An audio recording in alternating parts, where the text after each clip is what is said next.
Masala bond ഇടപാടിലെ ED. സമൻസിനെതിരായ കിഫ്ബിയുടെയും മുൻമന്ത്രി ടി.എം. തോമസ് ഐസക്കിന്റെയും ഹർജികൾ ഹൈക്കോടതി ഇന്ന് വീണ്ടും പരിഗണിക്കും. ഇ.ഡിയുടെ സമൻസ് സ്റ്റേ ചെയ്യണമെന്ന ആവശ്യത്തിൽ ഇടക്കാല ഉത്തരവ് ഇറക്കാനാകില്ല എന്ന് ഹൈക്കോടതി കഴിഞ്ഞ തവണ വ്യക്തമാക്കിയിരുന്നു. കൊച്ചിയിൽ നിന്ന് എസ് ശ്രീകാന്ത് കൂടുതൽ വിവരങ്ങളുമായി ചേരുന്നു. ശ്രീകാന്ത്, കഴിഞ്ഞ ദിവസവും ഈ പറയുന്ന ഐസക്കിന് തിരിച്ചടി ഉണ്ടായതാണ്. വീണ്ടും കോടതിയിൽ എന്താണ് ആവശ്യമായി മുന്നോട്ട് വെക്കുന്നത്?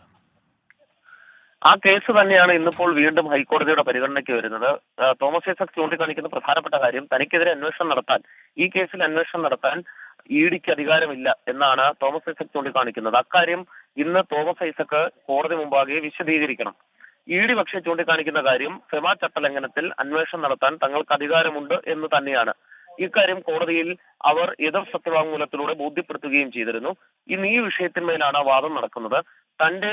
തനിക്കെതിരായ സമൻസ് അത് താൽക്കാലികമായി തടയണം എന്ന തോമസ് ഐസക്കിന്റെ ആവശ്യം കഴിഞ്ഞ തവണ കോടതി തള്ളിയിരുന്നു.